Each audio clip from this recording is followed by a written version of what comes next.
कहते हैं कि किसी जमाने में एक बेहद खूबसूरत शहजादी रहती थी। उसकी खूबसूरती का आलम सिर्फ एक ही जगह पर महदूद नहीं था, बल्कि दूर दूर तक फैला हुआ था। एक दिन एक फकीर का काफिला उसके इलाके में पहुंचा। जैसे ही एक फकीर ने शहजादी की एक झलक देखी, वह उसके हुस्न का दीवाना हो गया। उसकी आंखों में एक चमक थी, एक ऐसी चमक जो सिर्फ इश्क के प्यासे दिलों में दिखाई देती है। उस फकीर ने उसके इलाके में रहने का फैसला किया और शाही बाग के पास एक छोटी सी कुटिया बना ली। दिन रात उसकी निगाहें शहजादी की खिड़की पर हमेशा जमी रहती। उसका दिल बेकाबू था उस शहजादी के प्यार में। एक दिन उसने बहुत हिम्मत जुटाई और सुल्तान के दरबार में हाजिर हुआ। वह सुल्तान से कहने लगा, मैं आपकी बेटी से निकाह करना चाहता हूँ। मैं आपकी बेटी से बहुत मोहब्बत करता हूँ। उसकी इस बात से पूरे दरबार में खामोशी छा गई। सब एक दूसरे का मुंह देखने लगे। सुल्तान ने उसकी हालत देखी और हंसते हुए बोला, ठीक है, मैं शहजादी का निकाह तुमसे कर दूंगा। इसके बदले में तुम्हें एक काम करना होगा। फकीर ने भोलेपन से पूछा, क्या काम है? सुल्तान ने कहा, अगर तुम स्यारंग का हीरा और सफेद मोती लाकर पेश कर सको तो मैं अपनी बेटी का निकाह तुमसे कर दूंगा।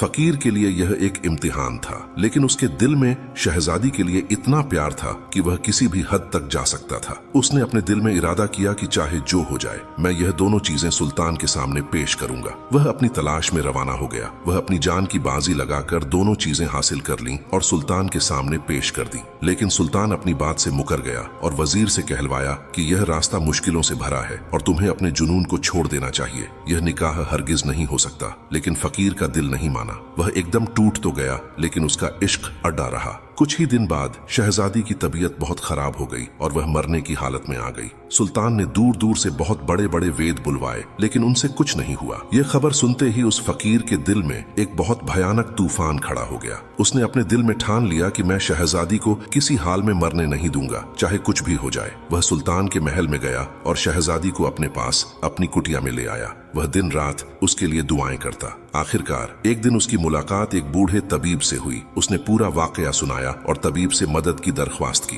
तबीब ने कहा, ठीक है, मैं कोशिश करूंगा। आखिरकार तबीब की कोशिश और अल्लाह रब्बिल आलमीन की फजल से शहजादी की तबीयत एकदम ठीक हो गई। जब शहजादी ने अपनी आंखें खोली तो अपने सामने उस फकीर को देखकर उसकी आंखों में भी इश्क का जज्बा जाग उठा। वह दोनों फौरन निकाह कर लिए। इस वाकये से हमें सीख मिलती है कि हमें अल्लाह रब्बिल आलमीन की रहमतों से मायूस नहीं होना चाहिए और कोशिश करते रहना चाहिए, क्योंकि वह हलाल चीज जरूर नसीब होती है।